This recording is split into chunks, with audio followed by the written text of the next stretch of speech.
Hello everyone, Linda Israel here, and today I want to share with you how to create this junk journal page. I shared it in one of my live YouTube sessions on the Royal Peacock junk journal using the printed kits.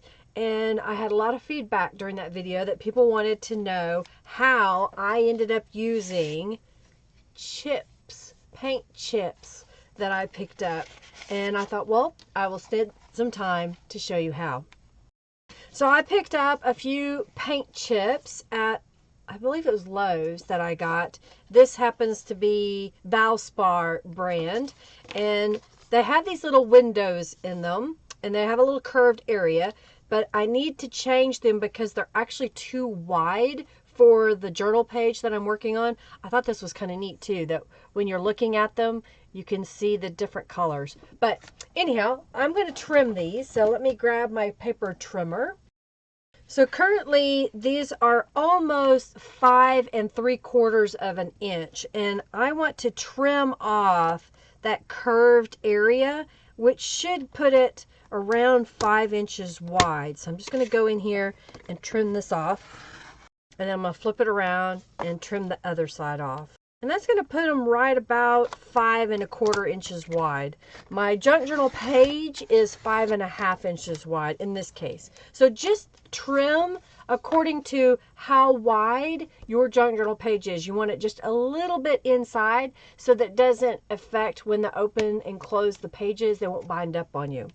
The next thing I've got here is a gel print that I backed with another piece of paper so that it was a little bit thicker because it's going to become a pocket on top of these. So if we looked at this, it's approximately 5 1/4. I'm going to use the paint chip as a guide to line it up with my paper cutter so I know that I'm not cutting it too short. So now I have this piece, and I'll save this for something else later. So now I have these paint chips. So the next thing I need to do is whenever I'm making a pocket out of these, if I don't cover up, see how that's catching? If I don't cover up these holes, when you go to put things in, they'll catch on those holes. So I'm just grabbing some washi tape that I happen to have here because in this instance I don't want holes. So I'm just going to put some washi tape right over those holes. Just find something wider. You can also glue a piece of paper on top. So I'm going to do that on both sides of each paint chip. And a little tip that when you're done with your washi tape, to make it easier to peel back off later, go ahead and fold over just a little tab. And then that way, when you're getting ready to use it again, it's easier to peel off. Have you ever picked up one of those pieces of washi tape and then you start to peel it and it just rips and it rips and it rips? Well, that'll help that. All right, so I have washi tape on all of these pieces. The next thing I'm going to do is I'm going to go to my sewing machine and I'm going to stitch across the tops of each one of these pieces. And then I'm going to show you how to start assembling this for a pocket in our journal. So I just have a little Brother sewing machine here. It is set on a zigzag stitch and I have a black thread. I find that I just pick up a spool. This one happens to be from Hobby Lobby, Sewology. I don't know if that's going to focus in on there. And I like this thread because it's a little bit fuzzier, so it shows up better whenever I'm sewing. And I will warn you or caution you that it does cause some fuzzes, so you want to clean your machine often if you use a fuzzier thread. So I'm just going to line this up with the edge, and then I'm going to just do a zigzag stitch across. So there's the first one, and I'll just keep doing that on all the pieces. My machine has an auto thread cutter, and I just find it so handy. I don't have to have a pair of scissors next to me, and I always have a tendency to stab myself with scissors on my sewing machine. Okay, so I've got all these pieces sewn across the top, so I'm just going to look at these and decide which order I want them, and I think I want them like that. And here is my page base that I'm going to use, just so you get an idea. I'm going to go ahead and fold it in half, and I want this to go on the page, I'm just going to use a half sheet. Doesn't really matter which one I choose. I want it to be a little bit at the top, and then I'm going to have the next one down, and then this one's going to be at the bottom. So I'm just kind of lining it up, trying to figure out where I want this. And I'm also going to put the pocket on this bottom area. So a quick way to keep these from all falling apart, because I'm going to go to my sewing machine and sew down across the sides and the bottom and then back up again, is again using the washi tape. So I'm just going to grab a piece of washi tape here, a couple of pieces actually, and once I've got it lined up, I'm just going to put a piece of washi tape to kind of hold it in place until I can get to the sewing machine and sew it down. So I've got these all in line where I want them. So I'm just going to pick them up as one unit, and then I'm going to sew down the sides, across the bottom, and back up again. So when I get to the end, I'm going to raise my presser foot and rotate my piece of paper, then put the presser foot back down, and then that can continue on without cutting the thread. You can cut the thread if you like that look. So I got it sewed together. I noticed that I got a little off. It probably twisted on me when I was putting the tape down. So I'm just going to go in here and trim off anything that kind of sticks out. I want to keep the thread though, because I like that look. So I just kind of trimmed it just a little bit. And then I'm going to remove the washi tape. And I'll save this in case I need it for another project later on. Well, we're not done with this piece, but I am going to set it aside for a moment so that I can work on the base, because I'm not ready to adhere it down yet.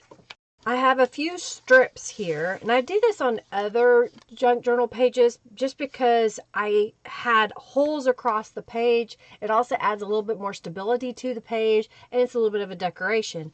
I want to put this strip right across. It's an 8.5, excuse me, it was a 8.5 by 11 that I cut into 1 inch by 11 inch strips. And I know that I'm going to put one on the top of one page, and then I'm going to put on the back side 2 of them.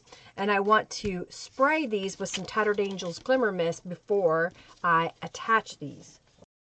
I've got my Royal Peacock stencil here, and I just have a little box that I use when I'm spraying things. I just put some copy paper underneath it to help collect any of that spray, and hopefully it doesn't make too big of a mess all over my table.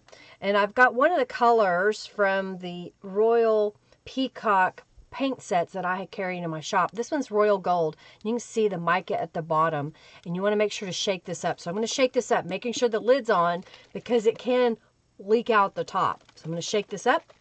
When I don't see mica on the bottom, then I know I've got it well shook.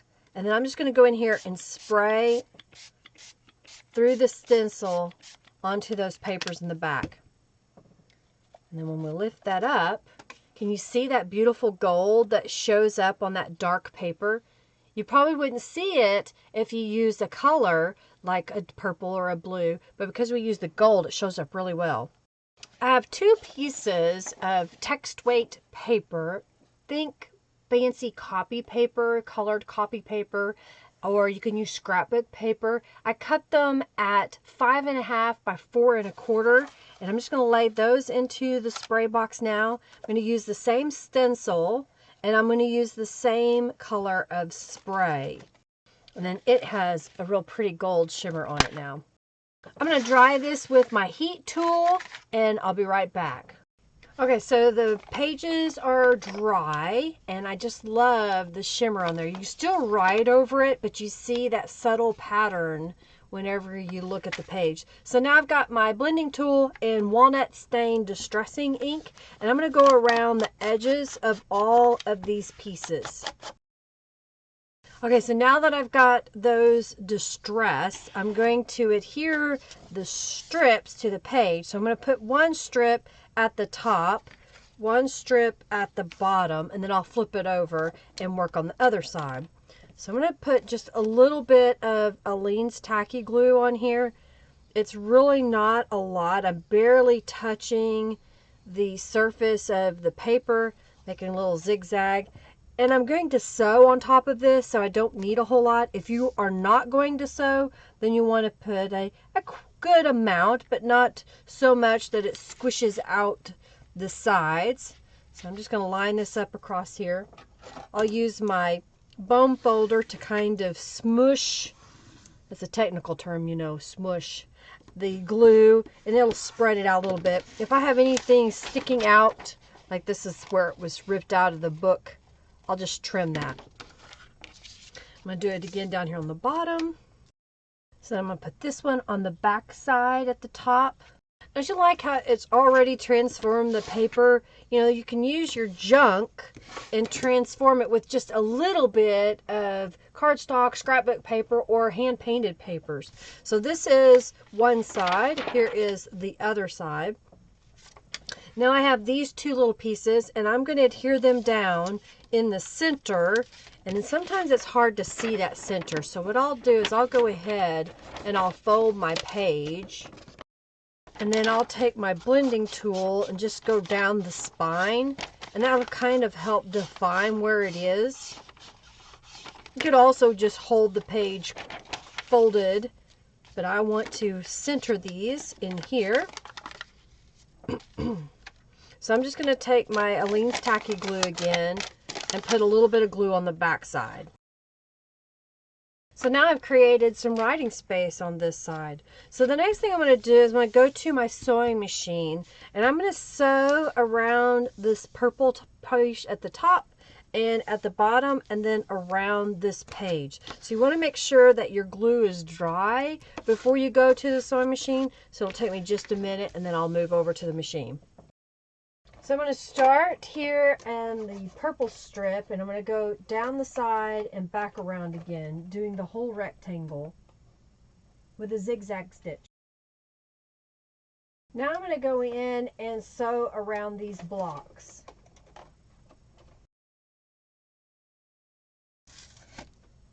Since I have my sewing machine out, I have a little journal card that I cut earlier in a 1-inch strip of some gel print. And I'm just going to go on here and sew this into place. Actually, before I do that, because I'm not going to sew all the way around, I'm going to put a little glue on the bottom because I'm not going to stitch in that area. And I'm just going to stitch across the top. So that's what it looks like with the stitches on there. Isn't it rich looking? I don't know. It just really makes me happy. But I wanted to really show you how easy it is to take just a few pieces of other paper to use that junk that you have in your stash. It could be pages out of a book. In this case, it was a Bible, a dictionary. Could be some junk mail you got in the mail that the paper is quality. It's good paper. You just can't write on it because there's not any space to write. But add your own, you can do that. And I want to show you that because I made this strip the same size, when I sewed it, it lined up perfectly. And so it looks like I spent time stitching on this side. So now that I've got this side up, I've got a gel print here.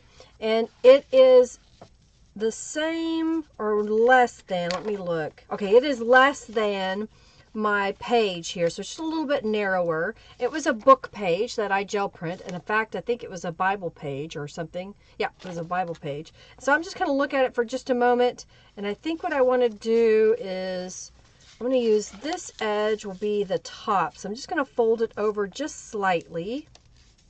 I've shown this tutorial before on how to make this pocket, but it seems like every time I show it, people are like, wait, what? Show that again. So I'm going to try to show this in a way that you can see and understand what I'm doing.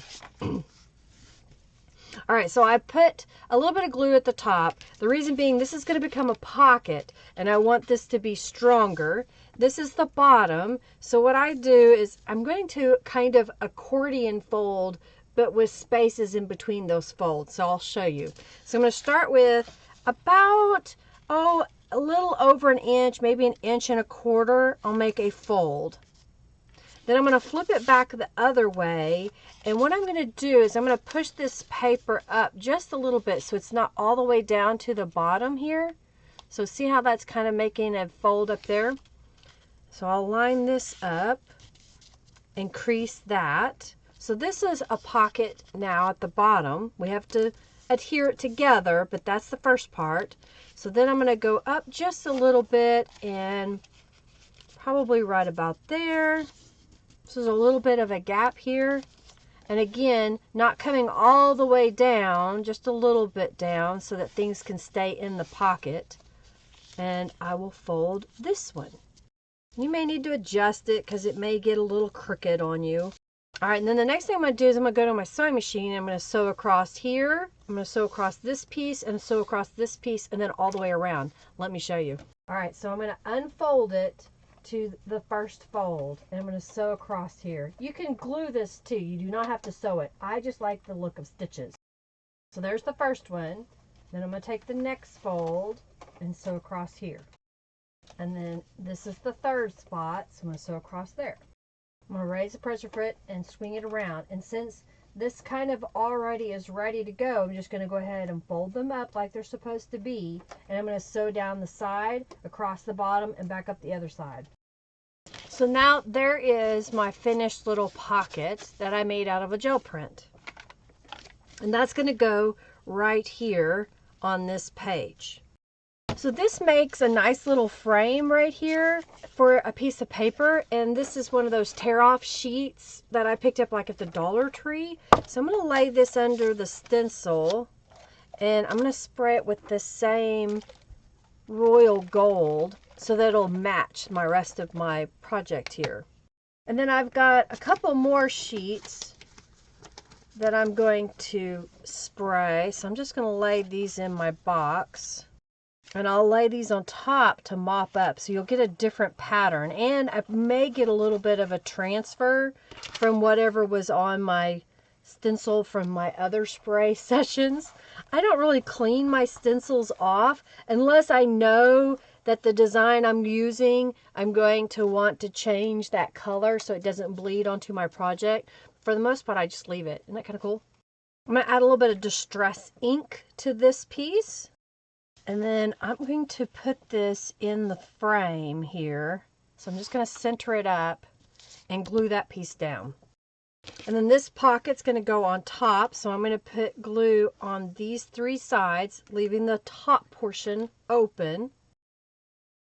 So here is the first pocket that we started that was made with the chipboard. So we've got areas here and here. That'll be a pocket. This will be a pocket. So we need to adhere it down to our page. So I'm just going to kind of line it up here and get it all ready.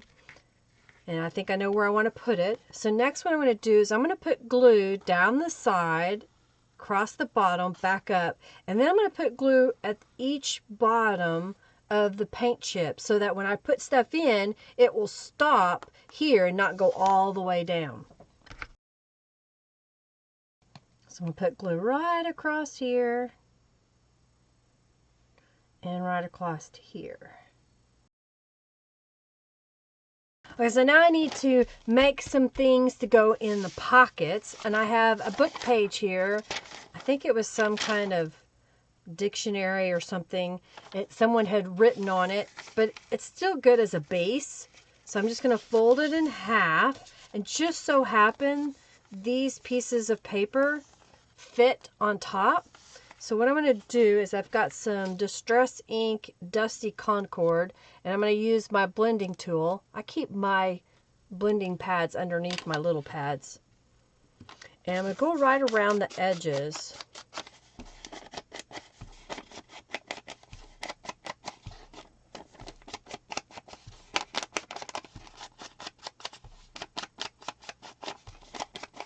If you want a more intense color, you could take the ink pad direct to the paper. So you get a little bit different look there. In fact, I'm going to kind of do that on both sides, inside and out. I'm going to add some Distress inks to the edges of these pieces, and I think this time I'm going to use the walnut stain. Next, I'm going to adhere these onto each panel. I'm just going to use some Aleene's Tacky Glue again. I have a crown stamp. This is in my shop. It's from Beeline Designs, and I've got the Dusty Concord, and I thought it would look really cute stamped on here. So I'm going to ink this up, and we're going to stamp it right on the top part. Oh yeah, that looks pretty cute. And I think I'm going to go ahead and stamp it on this one as well for consistency.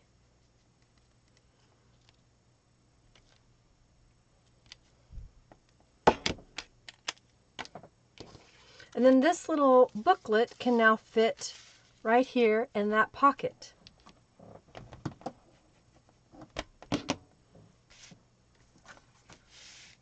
I have a scrap of cardstock here, and I think what I want to do is I'm going to stamp this image and use embossing powder. So I'm going to get out my embossing powder. I've cleaned off my stamp, so now I'm going to use some Versamark ink and ink this up.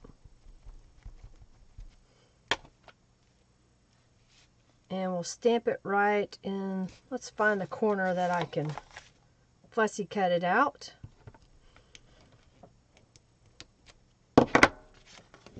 Dip it into the powder. Close your lid to the powder because you don't want to make a mess. I got a little smudge here. I should have used my crafting pouch beforehand, but sometimes I get impatient.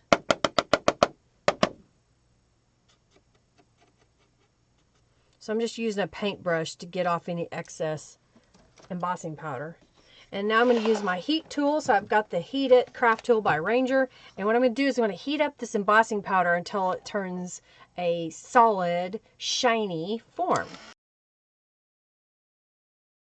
So you can kind of see how it shines now. It's really pretty the way it shines up. So I'm going to close up my embossing powder and put this away. And I'm going to fussy cut this image out. I'm going to grab my Distress Ink Walnut Stain and go right around the edges.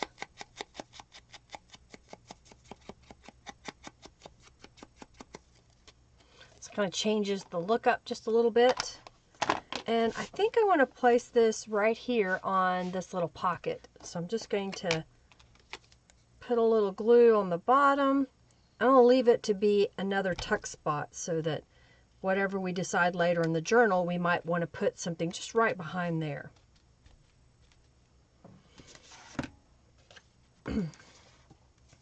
Earlier I showed you a journal card that I made. Again, I was just cutting some scraps of paper that are 4 inches, and I think this one was at 4 1/4 or 4 1/2. And I've got another one of these crown images that I used a scrap piece of paper. So I'm just going to go in here and about the halfway mark apply some glue, and then I'm going to adhere this to the top portion of this journal card. So it kind of gives it a little tap to be able to pull it out. And that one's going to go right here on the top of my journal. And then I've got another one that's going to go here. And then I've got one that'll go down here. So we kind of have these little layers here. I have a little tag that I made earlier. This was just a scrap that I have. So I just thought that would be kind of cute to put in here. And then I made a couple more little journal cards. One will go here and here. And then we'll flip this over. And I've got a couple of pieces from the Royal Peacock printed kit. This is the journal kit, and I thought they would look kind of good right here and here. So I'm going to put those on the sides. So there is a junk journal page using stencils and scrapbook paper and a couple images from a digital or printed kit, a page out of a Bible. We used some paint chips. We used a rubber stamp to give some embellishment. We also made a little booklet for additional writing space. Made a pocket out of a gel print as well. I hope you enjoyed this. I hope that you saw something different, that maybe it inspires you to look at your supplies just a little bit differently to make your own junk journal pages. If you did like this video, please give it a thumbs up and share it with your friends. Comment below any comments that you have about this video. Tell me what things you have in your stash that you need to use up. Maybe you need some ideas, and maybe I can come up with a video to help you with those projects that you have or products that you have. Make sure you check out the description box for the products that I used today. Is my website, my Facebook group, my Instagram, Twitter, and let's see, Patreon as well. Let's see. Join my Facebook groups because they're a lot of fun and a lot of sharing that goes on there. Remember that I am live at 3:45 p.m. Central Standard Time on Mondays and at 12:30 p.m. Central Standard Time on Thursdays. All right, everybody. Thanks so much for watching and for your comments, your likes, and subscribing, because when I get to 10,000, I'm going to have some huge giveaways. So you want to be a part of that. All right, everybody. Thanks for watching. Have a fabulous day. Sending you lots of love. Bye.